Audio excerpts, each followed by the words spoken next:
wato saya ne ga wanda suke irin wannan aiki, har ma shi yana da yaransa masu kawo masa irin waɗannan kayayyaki da suke a saka ce wannan kaya nawa ne shi ke iya sayan irin wannan aiki kaya da ake satowa.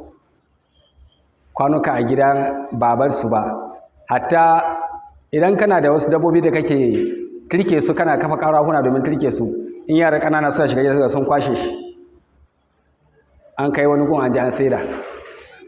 Allah ya sauke. Don haka al'umma musulmai, wannan mugun ɗabi'a shine imam zai ja hankalinmu a kai da yi ƙoƙari a bar shiga wanda suke yi kenan. Wato gidaje ba kuɓuta ba, har ma wajen ibada, masallatayya gaba ɗaya yanzu idan ka zo ga masallaci da takalminka mai kyau, kana Allah sa ka fita yi da ibada ka je ka samu takalminka, ko kuma ka ga mutum ya sa shi a leda ko ya aje shi a kusa da shi don gudun kar ya bari wani ya zo ya ɗauke. Ko kwanan nan an yi sallan azahar, kamun la'asar wani dattijo ina kwance nan wurin da ya ɗan kishin gida kaɗan kawai bacci ya bada ɗin shi, sai ya samu wayar shi a cikin aljihu aka cire wayar sa a cikin aljihu, sai ce har irin wannan waya ma ana ɗauka, wai shi ya ɗauka sai irin manya-manyan wayoyi ɗin nan na zamani. sai yana ganin ya rena abin, yana ganin ba kawai har gaban wannan ma za a sa hannu a cikin aljihunsa a ɗauki waya. To sau nawa aka yi wannan anan kan? Allah ya sauke. Da fata al'umma a yi ya ƙoƙari. Ba na manta anguwarmu, mai anguwarmu ya ce to yanzu ba dama kenan mutum ya mace ko da tocilansa a masallaci da kuma zo san, kuma a inda yake musulmai ne fa, kuma ba mai zuwa masallaci sai musulmi. Allah ya sauke. Da haka al'umma musulmai, wannan mugun ɗabi'a wato ba ɗabi'a ce mai kyau ba. Ana ba mu labarin har yanzu ana sa masu irin wannan, ko tsintuwa yaro ƙarami ya yi sai ka ji iyayen sun ce ka maida shi inda ka je ka tsinta ka ajiye wurin, shi watakila zai dawo domin neman wannan abin. Kaga an tarbiyyar da shi, tsintuwa fa yi bari ya ce zai shiga inda aka ajiye aka tsare ya ɗauka, ya ma tsinta ne saka ce ya maida shi inda ya tsinta ya je aje. Kuma kaga wannan ɗabi'a ce mai kyau, za a tarbiyyar da yaro a kai. Idan yaro ya ga ina an tarbiyyar shi akan wannan, to ina ga abin da aka je ba kuma ba an ba shi ba, a ce zai kutsa ya shiga ya ɗauka. Wanda ya yi tsinta ma an ce maida shi inda ya tsinta ya je aje. A cin tsintuwa ba halal ba ne. Wai wani kar magana da yake wai tsintuwa ba sata ba, abin wani ba naka ba. Amma kowa in ka ci ba halal ba ne, ai inda baka yi cigiya ka nemi mai shi ba har tsawon shekara guda. Kuma sannan ma idan ya shekara guda din kana da bukata kai amfani da shi, kuma kana nan tsammani da jiran idan Allah ya sa duk bayan shekara nawa ne sai ka ji cewa akwai wanda yake cewa bayan shekara 15 da suka wuce misali akwai abuna da ya bata mai kama kaza, kuma ka gane shine wannan abin da ka tsinta din nan, to ka biya shi in kana da bukata kenan. In ko baka da abin da sai ka kai sadaka da shi, baka da bukatan wannan abin, idan kai sadaka da shi sai wannan abu ne sai bayan wasu shekaru masu yawa sai dawo yana baka, sai ka gane wannan abu da ka tsinta kai kyauta da shi ko kai sadaka da shi ga mai fashi nan, to yanzu sai ka biya shi. Yanzu sadaka ya zama kai sadaka ba shi ba kenan. Amma ina wanda aka ajiye aka tsare a wani wuri ma sai a je a dauka. Allah ya sauki, Allah kare mu. Don haka Allah subhanahu wataala ya ga mana cikin littafinsa mai tsarki hukuba da za a yi wanda ya sata kuma a kama shi. Allah mai girma ɗauka ya ce asariqu wasariqatu faqta'u aydiyahuma jazaan bima kasaba nakala min Allah wallahu azizun hakim. Yace kaga shi wanda yake barawo da kuma barawo ne ya mace, ku yanke hannuwarsu su bi din nan ga duk wanda aka kama shi da wannan aiki, saboda abin da suka aikata na satan nan. Wannan wata hukuma ce daga Allah. Sai Allah ya nuna wayarsa ya ce wallahu azizun, Allah mabuwaye ne, hakima ko mai hikima. Hikimarsa ne ya sa ya ce idan aka kama ɓarawo wannan kuma annan abin da ya sata kamar da suna ya tabbatar ya kai 1000 dinar, sai a yanke mai hannu zuwa ga ku'i.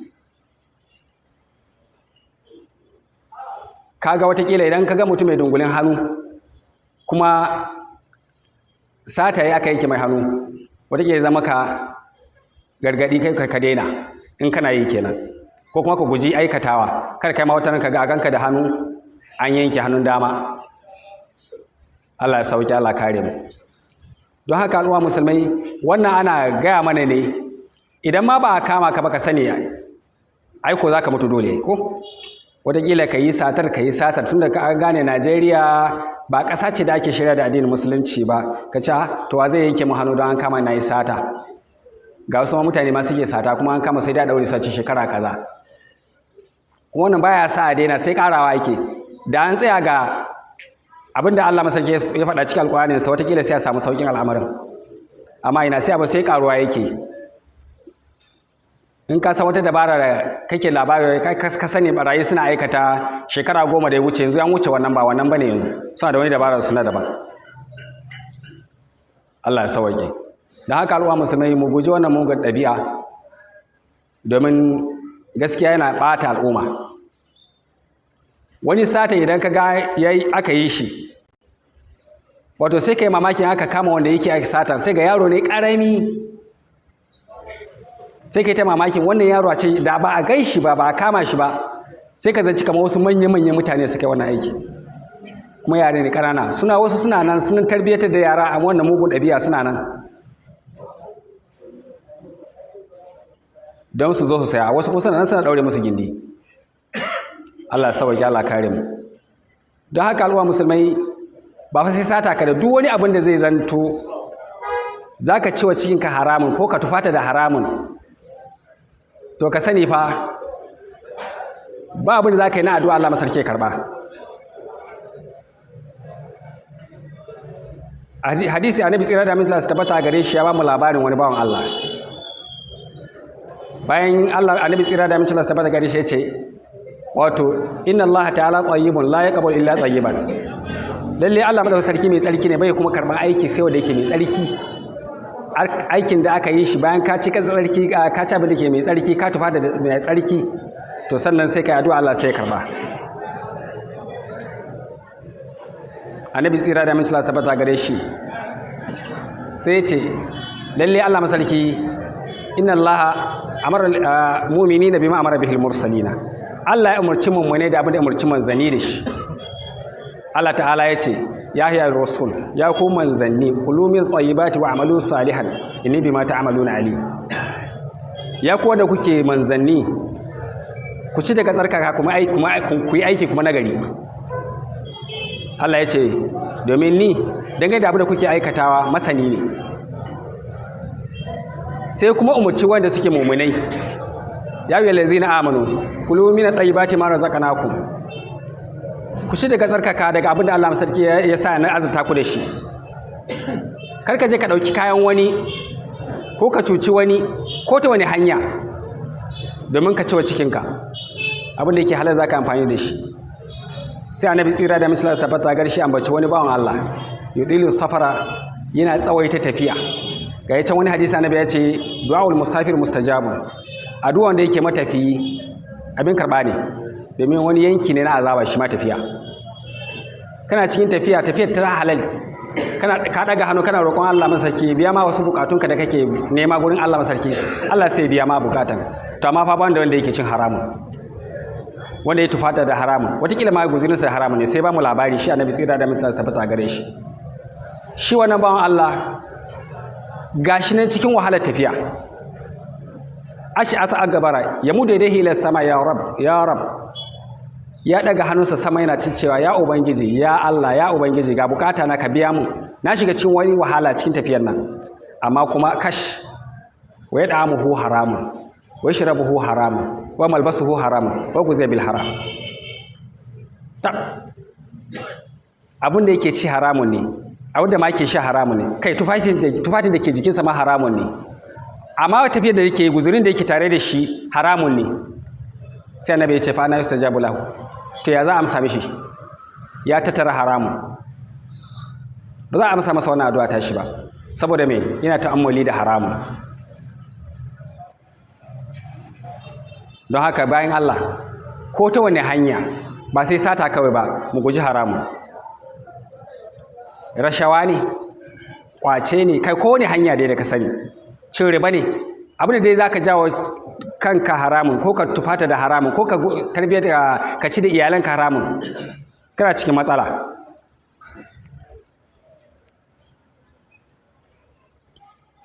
don haka wannan mugun ɗabi'a wato sai ga al'umura suna ta gudana a yi ta roƙon Allah masa sake ba mana ya yaye mana ina sai ga abun yana nan sai ma ƙara ƙaruwa yake annabi tsira da misala tabbata ga yace kullu jasadin nabata bil haram fannar aula bi duk jikin da ya ginu da haramun kowane iri to fa wuta ita tafi cancanta ga wannan tsokan nama ita fi cancanta da shi sai an tuba kama koma ga Allah kama na bayan tuba da haka al'umma musulmai kargaga kana azumi kana sallah amma kuma baka rabu da cin haramun ba kana munantawa wa Allah zato kana ganin cewa ai ba yadda za ka yi ka samu ka ci sai ka bi wannan hanya kuma Allah ar-razzaqu mai azurtawa ne ta yadda ya so mai girma ɗauka ya ce wato shi Allah masa sarki wa man yattaqillaha yaj'al lahu makhraja wa yarzuquhu min haythu la yahtasib duk wanda ya kiyaye dokokin Allah zai bashi mafita kuma zai azurta shi ta inda baya tsammani wannan sana'a da kake na sata misali ko na cin riba ko wani abu da kake wanda ke na haramun ne idan ka tuna cewa lalle fa Allah ya haramta wannan aiki din nan ya hana ni na ci haramun sai ka bar wannan ka koma abin da yake na halal sai Allah ya baka mafita har ga cewa to ai gashi a wannan hanya na saba nake samu da ci na sha ba canji wallahi ka canza ka gani wallahi in ka je dan Allah sai Allah ya baka mafita wataƙila sai ka samu wata hanya ta halal wadda ta fi samu akan wannan da kake na haramun saboda dogaronka ga Allah ka san Allah ne ke azurtawa ba dabaranka bane amma wasu ina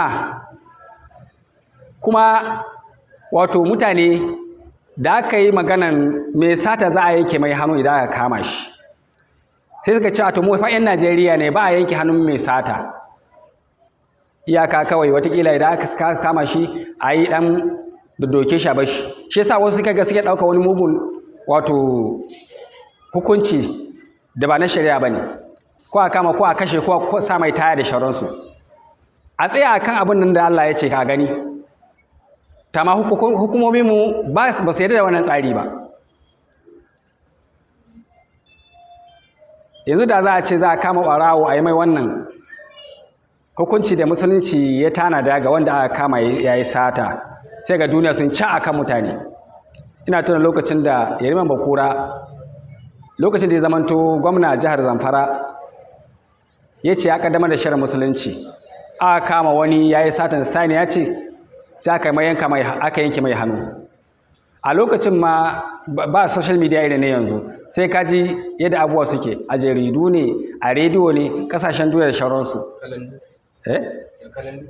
to ka gani Allah sauki Allah kare mu da haka shikenan su suke ce to shike wai mu tsaya a nan shi yasa muke cikin wannan matsala kuma matukar aka kaucewa shari'ar musulunci to ba an shiga cikin wahala kenan an yi ta yi kai mai imani kai gujewa kanka karka dubi yawan masu yi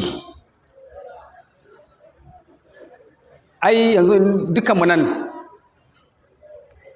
ba mu ci abinci kai yawanka kai kadai kake jin shi ko karka la'akari da ai muna da yawa inda dukkanmu nan za mu ci abinci kai kana jin yunwa kai za ka dinga shan wahala kai kadai don haka idan aka je lahira din nan kai kadai za ka sha azabarka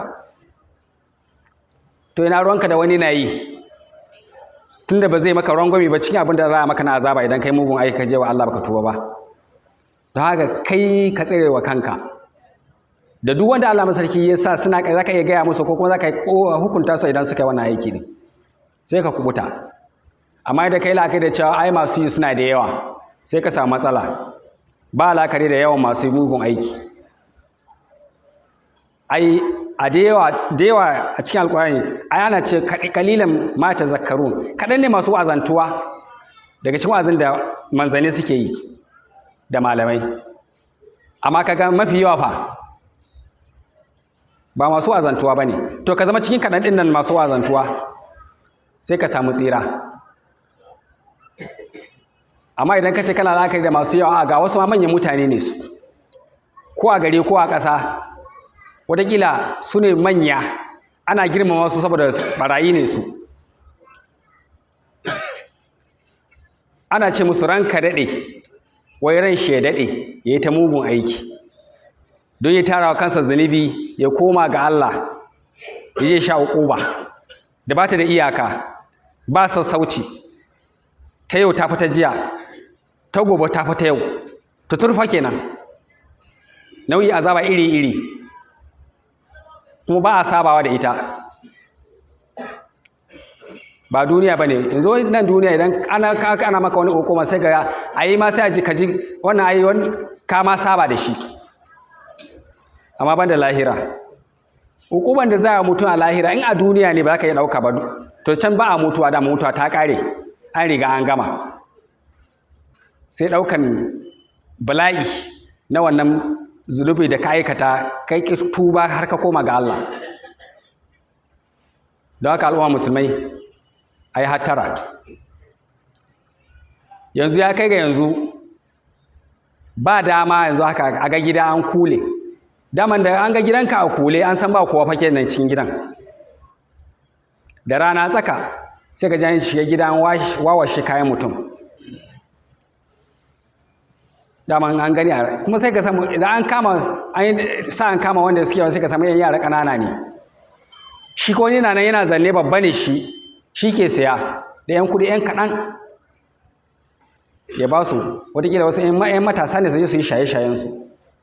Shi ke na fa har ya kai ga yanzu a gona ma, yanzu da yan shekaru kaɗan nan da suka wuce, wa ya san za a iya shiga cikin ruwa, shinkafar mutum yana cikin ruwa yanzu kamar yadda ruwa ya zo ya mamaye mana guri, sai ga an je an yanke shinkafar mutum an buge da farana.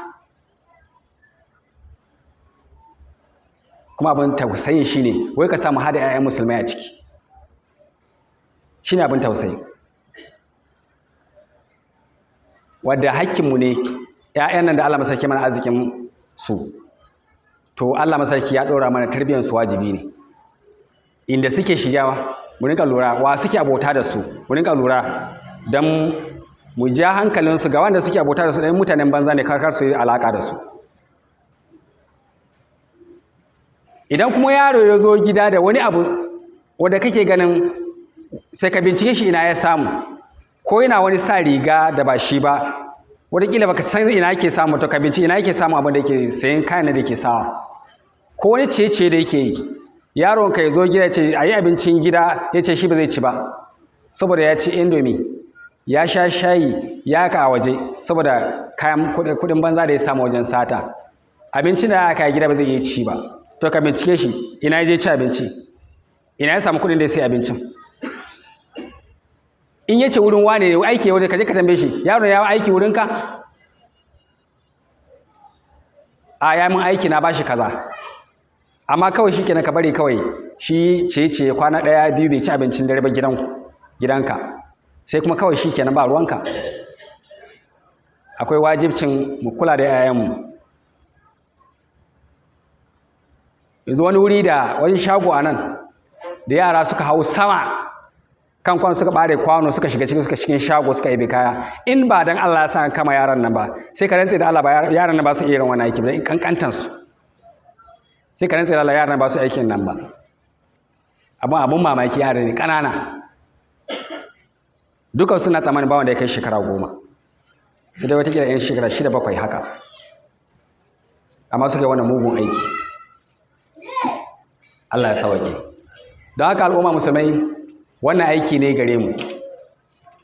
Mu da muke Allah masarki mana arzikin yaya, mu yaya kokarin mu ga cewa mun tarbiyatar da su dangane da abin da shafi halal.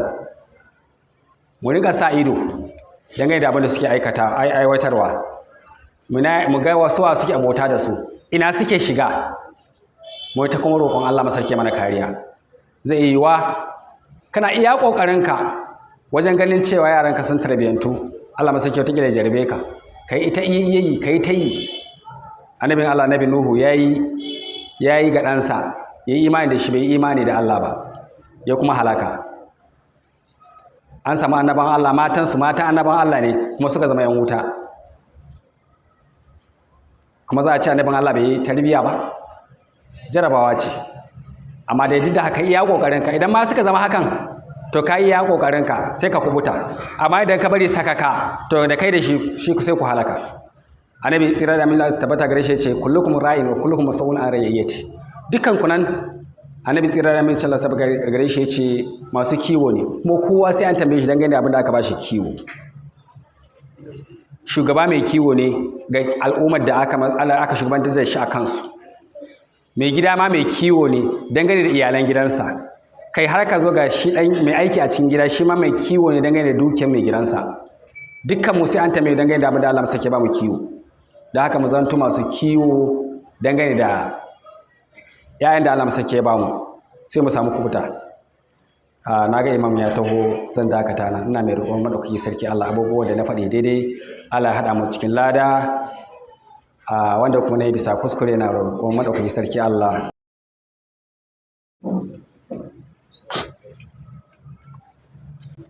Wa alaikum assalam wa rahmatullahi.